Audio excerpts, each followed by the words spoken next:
Hey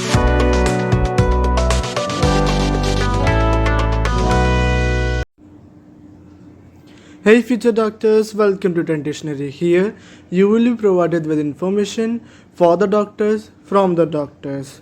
So this is the second part of the video on the topic development of tooth from dental histology. So let's continue without wasting any time. The early bell stage. In the previous video we have discussed up to the cap stage. Now the early bell stage. As the cell continue to proliferate at different rates. इसमें जो sales होते हैं वो एक ही साथ एक ही rate पे develop नहीं होते हैं, एक ही रेट पे वो मल्टीप्लाई नहीं होते हैं, वो डिफरेंट रेट्स पे मल्टीप्लाई होते हैं. कहीं ज़्यादा जल्दी ग्रो करते हैं, ज़्यादा जल्दी डिवाइड करते हैं, कहीं थोड़ा कम जल्दी डिवाइड करते हैं. तो जब वो कम डिवाइड करते हैं तो वहाँ एक इन्वेजिनेटेड या एक कॉन्वेक्स या कॉन्केव शेप बनता है जिसको इन्वेजिनेशन कहते हैं of IEE the inner enamel epithelium, जो डीपन्स होता जाता है और बिगिन करता है to assume the shape of the future crown. Future crown को किस तरह से बनना है, वो एंटीरियर है, पोस्टीरियर है, कैनाइन है, प्रीमोलर है, मोलर है, वो है क्या, वो सब डिसाइड करता है ये इन्वेजिनेशन.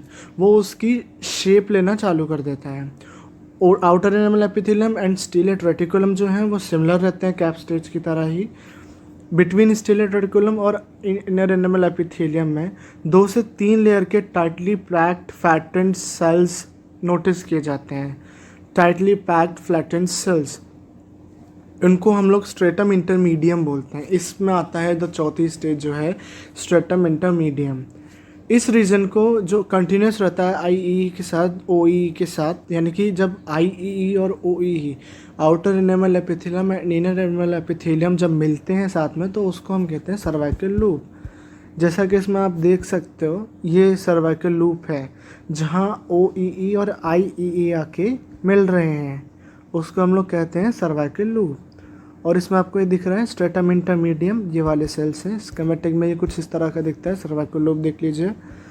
और ये आउटर एनिमल एपिथेलियम है और इस साइड में इनर एनिमल एपिथेलियम अंदर से. ओके, और देन स्ट्रेटम इंटरमीडियम में आपको इसमें मार्क दिख रहा होगा. उसके बाद इनर एनिमल एपिथेलियल सेल्स जो होते हैं specially near the tip of the future crown, जो उसके एकदम ऊपर की साइड, अगर वो एंटीरियर्स हैं तो उसकी इंसाइजल एज कस्प टिप पर या कस्प टिप पर जो पोस्टीरियर्स की होती है उन पर बिगिन टू डिफरेंशिएट इनटू एम्यूलोब्लास्ट. उसमें क्या होता है, एम्यूलोब्लास्ट का डेवलपमेंट होने लगता है जो बाद में एनामल मैट्रिक्स का फॉर्मेशन करेगा. और उसके बाद the sales become more columnar in shape, वो ज़्यादा कॉलमनर और ज़्यादा कॉलमनर शेप में हो जाते हैं. और रिवर्सल पोलैरिटी होती है, अगर एक न्यूक्लियस अपर साइड है तो दूसरा न्यूक्लियस नीचे की साइड रहेगा. उस तरह से वो रिवर्सल पोलैरिटी के साथ उस जगह जुड़ जाते हैं और आप उन्हें नोटिस भी कर सकते हैं. स्कीमेटिक रिप्रेजेंटेशन में उतना साफ नहीं दिख रहा है पर ये रिवर्सल पोलैरिटी के साथ ही रहते हैं. यहाँ अमीलोब्लास्ट के साथ वो लोग डिफ्रेंशिएट करना शुरू कर देते हैं. Inner enamel epithelium differentiating into ameloblast. इसी तरह से अमीलोब्लास्ट शोइंग रिवर्सल पोलैरिटी इधर. Okay, the cells of the dental papilla in the periphery, जो पेरीफेरी में डेंटल पैपिला है नियर द अमीलोब्लास्ट, वो भी डिफ्रेंशिएट करने लगती है ओडोंटोब्लास्ट में. और एक स्मॉल ए सेलुलर जोन उन दोनों के बीच में बन जाती है जो सेपरेट करती है डेंटल पैपिला और IEE को. जैसा कि आप इसमें एक नोटिस कर सकते हो, एक लाइन बनी हुई है. ये जो सेपरेटिंग लाइन है एक, ये जो जा रही है सेपरेटिंग लाइन, यही सेपरेटिंग लाइन की बात हो रही है इसमें. ओके, ये IEE और ओडोंटोब्लास्ट के बीच में एक लाइन बनती है जहाँ ओडोंटोब्लास्ट डेवलप हो रहे हैं और जहाँ IEE है उसके बीच में एक सेपरेशन होता है, एक ए सेलुलर जोन. ठीक है. Dental sac is more prominently noticed. आप इसमें देख सकते हो डेंटल सैक बहुत अच्छी तरह दिख जाता है. इसमें पूरे एक राउंड कॉन्वेक्स पेरीफेरी है इन्वेजिनेटेड शेप को कैरी करते हुए. इसमें भी आप देख सकते हो जो कोलेजन फाइबर्स डेंटल सैक बना रहे हैं. Okay, the continuity of the tooth bud with the dental lamina gradually begins to disintegrate. जो कंटिन्यूटी रहती है बड के साथ जो डेंटल लमाइना जो उससे जुड़ी होती है वो बाद में डिसइंटीग्रेट होने लगती है। देखा जा सकता है इधर जो डेंटल लमाइना यहाँ आ रही है वो अब धीरे धीरे यहाँ से डिसइंटीग्रेट होने लगी और धीरे धीरे वो यहाँ से भी हट जाएगी और ये पूरा खाली हो जाएगा। उसके बाद ये एक इंडिपेंडेंट स्टेज हो जाती है बाद में, अभी हम पढ़ेंगे एडवांस्ड में। इस तरह से डेंटल लमाइनस में पतली होती जाती है। ये एक स्कीमेटिक डायग्राम है जिसको आप बनाना पड़ेगा अगर आपको अर्ली बेल स्टेज पूछा जाता है तो। ओके, फिर आती है एडवांस्ड बेल स्टेज। इसमें जो टूथ बड होती है वो कम्प्लीटली सेपरेट हो जाती है डेंटल लमाइनस से, जैसा कि मैंने आपको अभी बोला था। उसके बाद जो सेल्स ऑफ आईईई हैं और डेंटल पैपिला जो है वो डिफ्रेंशिएट कर जाते हैं अमीलोब्लास्ट और ओडोंटोब्लास्ट में। इनका जो लाइफ साइकिल है वो कंप्लीट हो चुका है। उसके बाद ओडोंटोब्लास्ट जो होता है वो डिपॉजिट करने लगता है मैट्रिक्स ऑफ डेंटिन को इनिशियली। इसके बाद अमीलोब्लास्ट बिगिन करने लगता है डिपॉजिटिंग एनेमल। आप यहाँ फ़र्क देखिए, एनेमल डायरेक्टली डिपॉजिट हो रहा है जबकि डेंटिन का मैट्रिक्स डिपॉजिट हो रहा है। ओके, जो इसमें बनेगी सबसे पहली डेंटिन जो बनती है उसको हम कहते हैं प्राइमरी डेंटिन। डिपोजिशन जो है डेंटिन का begins at the region of the cusp tip. Cusp tip के ऊपर पहले सबसे पास कस्प टिप पे बनता है, उसके बाद उसका डाउनवर्ड और इनवर्ड डायरेक्शन में प्रोसीड करता है, जैसा कि आप इसमें देख सकते हो या स्कीमेटिक डायग्राम में आप बहुत अच्छे से देख सकते हो। इसमें आपको ओडोंटोब्लास्ट और डेंटिन दिख रहे होंगे, तो ये इसका फ्यूचर क्राउन है। यहाँ अमीलोब्लास्ट जो ये उग रहे हैं ये इसकी कस्प टिप है। इस सबसे पहले डेंटिन यहाँ डिपॉजिट होना शुरू होता है और ये इनवर्ड और downward is like this and inward is like this, इस तरह की शेप में वो लोग ग्रो करने लगते हैं। ओके,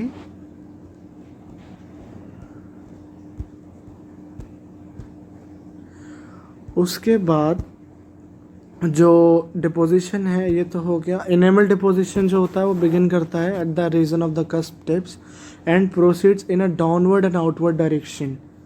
वो डाउनवर्ड और आउटवर्ड डायरेक्शन में होता है और जो स्टीलेट रेटिकुलम होता है वो कोलैप्स हो जाता है उसमें, और जो OEE होता है आउटर इनेमल एपिथेलियम वो अमीलोब्लास्ट के बहुत ज़्यादा क्लोज आ जाता है। अभी भी उनके बीच में स्ट्रेटम इंटरमीडियम है, वो कोलैप्स नहीं हुआ है, रेटिकुलेट कोलैप्स हुआ है। ओके, अब देखिए इसमें जो इनेमल का फॉर्मेशन है, इनेमल का मैट्रिक्स है जो वो किस तरह से डेवलप हो रहा है। जो आपको सेल्स दिख रहे हैं स्टीलेट रेटिकुलम इन जगहों से कोलैप्स होता रहेगा। जो आउटर इनेमल एपिथेलियम वो इसके पास आ जाएगी, यहाँ इसके साथ में एक लेयर बनाएगी। और जो इनेमल का जो फॉर्मेशन है ये देखिए, तो ये आउटवर्ड डायरेक्शन में हो रहा है। ओके, आउटवर्ड डायरेक्शन में हो रहा है और ऊपर से वो डाउनवर्ड डायरेक्शन में हो रहा है। डाउनवर्ड डायरेक्शन में उसको इसलिए कह रहे हैं क्योंकि वो डेंटिन के ऊपर जमा होता जा रहा है और ऊपर ऊपर वो जो इनेमल मैच्योर फॉर्म में है, जो उसका मैट्रिक्स मैच्योर फॉर्म में है, जो ख़त्म हो चुकी है, एकदम प्रॉपरली बन चुकी है एनेमल, वो ऊपर ऊपर चढ़ती जाती है और नीचे नीचे एक न्यूली फॉर्म्ड एनेमल की लेयर बनती जाती है, जिसकी वजह से बाद में एनेमल में सेरेशंस आते हैं, बहुत सारे लाइनिंग्स आ जाती है जिनको हम बाद में पेरिकमाटा कहते हैं। वो आप बाद में एनेमल चैप्टर में पढ़ोगे। उसके बाद आता है Hertwig's epithelial root sheath and cementum formation. जो सर्वाइकल लूप रहती है जो आउटर एनेमल एपिथेलियम और इनर एनेमल एपिथेलियम को मिला के बनती है, वो एनेमल ऑर्गन में बहुत बड़ा रोल प्ले करती है। जैसे कि हमने चार्ट में पढ़ा था पहले वाले फ्लो चार्ट में, रूट फॉर्मेशन वो नंबर भी डिसाइड करती है, वो उसका शेप डिसाइड करती है, वो उसकी लेंथ डिसाइड करती है, वो ऑलमोस्ट सब कुछ डिसाइड करती है रूट का। वंस जब एनेमल डेंटिन फॉर्मेशन उसकी फ्यूचर सर्वाइकल लाइन तक पहुंच जाता है तो उसके नीचे से तो रूट बनना शुरू होगी, तो सर्वाइकल लाइन जो होती है उस पर प्रोलिफरेशन होना शुरू हो जाता है सर्वाइकल लूप में, और ये डाउनवर्ड डायरेक्शन में जाता है क्योंकि उसका जो रूट का जो डायरेक्शन होगा वो एक डाउनवर्ड डायरेक्शन में होगा। अगर आप मैंडिबल टीथ लेके चल रहे हो तो वो डाउनवर्ड डायरेक्शन में होगा। ओके, अगर आप उसको मैक्सिला में कर दो तो वो ऊपर घूम जाता है, तो वो एक तरह से अपवर्ड डायरेक्शन हो गया। पर हम लोग एक जनरल लेके चल रहे हैं, एक सीधा टूथ पकड़ के चल रहे हैं, तो उस वजह से ये एक डाउनवर्ड डायरेक्शन में जाता है। फिर क्या होता है, this down growth is made up of only outer and inner enamel epithelial cells. उसके अलावा इसमें कुछ नहीं होता है।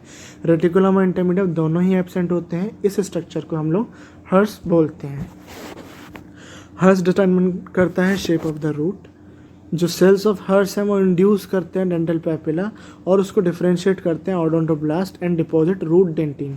ये सेकेंडरी और टर्शियरी डेंटिन यहाँ डिपॉजिट होने लगती है। ओके, फॉलोइंग दिस जो हर्स होता है वो डिसइंटीग्रेट्स करता है और उसके बाद डेंटल फॉलिकल सेल्स जो होते हैं वो रूट डेंटिन के कांटेक्ट में आते हैं, फिर वो डिफरेंशिएट करते हैं सीमेंटोब्लास्ट और डिपॉजिट करते हैं सीमेंटम। यानी कि हर्स के जो सेल्स थे जो डिसइंटीग्रेट करके डेंटल फॉलिकल्स के सेल बने और जो रूट डेंटिन के कांटेक्ट पर आए। ओके, क्योंकि हर्स उनके बीच में एक लाइनिंग थी, मैं आपको एक डायग्राम के थ्रू समझा देता हूँ। मान लीजिए ये आपकी हर्स है, सर्वाइकल लूप में से जो हर्स निकली थी ये आपकी पूरी वो है, ठीक है।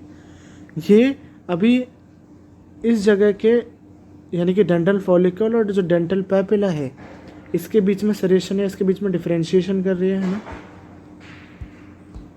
अब देखिए अगर यही चीज़ अगर ये हट जाती है, ठीक है, तो डेंटल पैपिला और डेंटल फॉलिकल दोनों कांटेक्ट में आ जाएंगे, एक दूसरे के कांटेक्ट में आ जाएंगे, तो क्या होगा, इनके बीच में डिफरेंशिएशन होता है क्योंकि यहाँ एक रूट का फॉर्मेशन चल रहा है, तो रूट के ऊपर एक कवरिंग चढ़ती है। तो जो बाहर का डेंटल फॉलिकल्स जो सेल्स हैं वो उनके कांटेक्ट में आने के बाद सीमेंटोब्लास्ट यहाँ आके जमा करने लगते हैं, जिनसे एक लेयर बनती है जिनको हम बोलते हैं सीमेंटोब्लास्ट की लेयर। सीमेंटोब्लास्ट की लेयर बाद में सीमेंटोजेनेसिस करके सीमेंटम फॉर्मेशन कराती है, जिसकी वजह से सीमेंटम बनता है, जो रूट के ऊपर एक कवरिंग होती है। उसके बाद HERS at the most apical end shows a horizontal extension called epithelial diaphragm. ये क्या करता है, एक अपाइकल पोर देता है एपिथेलियल डायफ्राम, जिसके बीच में एक हल्का सा पोर रहता है छोटा सा, उसके एंड पे एक हॉरिजॉन्टल एक्सटेंशन रहता है एपिथेलियल डायफ्राम। ये इसको जगह देता है ताकि उसमें जो मैंडिबुलर या मैक्सिलरी वेसल्स एंड नर्व्स हैं वो इसके अंदर जा सकें, जो टूथ के अंदर या पल्प के अंदर जो नर्व्स एंड वेसल्स जाती है वो उसके थ्रू ही अंदर जाएं। दिस स्ट्रक्चर जो है ये structure determines the number of roots and location of the apical foramen. Epithelial diaphragm number of roots decide करता है और location of the apical foramen decide करता है, जिसके अंदर ये सब घुसता है। रेमिनेंट्स ऑफ हर्स जो है, हर्स डिसइंटीग्रेट हुआ था अभी, तो उसके जो रेमिनेंट्स बचते हैं उनको हम सेल रेस्ट्स ऑफ मेलिसिस कहते हैं। ये हम आगे पढ़ेंगे, अभी इतना इम्पोर्टेंट नहीं है ये उसका एक मैकेनिज्म है रूट फॉर्मेशन का। अगर आपको ये इतना सारा नहीं लिखना है तो आप ये पूरा का पूरा लिख सकते हैं। आउटर एनिमल और इनर एनिमल से बन के हर्स बनता है, हर्स से एपिथेलियल डायफ्राम पैदा होता है, जिसकी वजह से दो काम होते हैं, proliferation of cells of epithelial diaphragm और proliferation of cells of connective tissue of pulp. ठीक है, तो इससे दो काम हो रहा है, प्रोलिफरेशन दोनों में हो रहा है सेल्स का, पर इसमें एपिथेलियल डायफ्राम का हो रहा है खुद का, और इसमें कनेक्ट टिश्यू ऑफ पल्प का हो रहा है जो उससे कनेक्ट करेगा। ओके, उसके बाद इससे अलग काम होते हैं दो और इससे अलग काम होते हैं दो। ठीक है, ये एक्चुअली ऐसे भी है, इन्होंने गलत कर दिया है थोड़ा सा। Differential growth of epithelial diaphragm in multi rooted teeth. जो डिफरेंशियल ग्रोथ होती है एपिथेलियल डायफ्राम की वो मल्टी रूटेड टीथ में होती है, जिससे 2 या 3 रूट्स या उससे ज़्यादा भी कभी कभार रेयर केसेस बन जाती हैं। अब कनेक्टिव टिश्यू ऑफ पल्प का प्रोलिफरेशन से क्या बनता है, proliferation lags behind that of pulp connective tissue. जब पल्पल कनेक्टिव टिश्यू का प्रोलिफरेशन हो जाता है तो प्रोलिफरेशन धीमा हो जाता है, जिसकी वजह से वहाँ एक एपिकल फोरामेन बनता है जिसके थ्रू नर्व्स एंड वेसल्स पास होती हैं टूथ में। यही चीज़ डिफ्रेंशिएट करती है ओडोंटोब्लास्ट में और कोर ऑफ द पल्प में। कोर ऑफ द पल्प एक हॉलो स्पेस होता है जिसके अंदर ये सब जाता है और एक्सचेंज होता है नर्व्स एंड वेसल्स में। ओके, और डिफ्रेंशिएटेड ओडोंटोब्लास्ट टर्शियरी डेंटिन है जिसकी मैं बात कर रहा था अभी, जो हम डेंटिन चैप्टर में इन तीनों के बारे में बहुत थॉरोली पढ़ेंगे, प्राइमरी सेकेंडरी टर्शियरी। इनका बहुत अलग अलग रोल है। डेंटिन का और पल्प का अपने आप में एक बहुत बड़ा रोल है, एनिमल का भी इसमें बहुत बड़ा रोल है।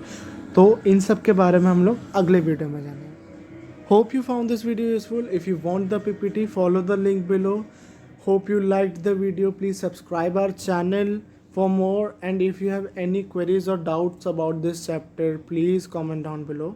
We will try to solve it as soon as possible. Thank you so much.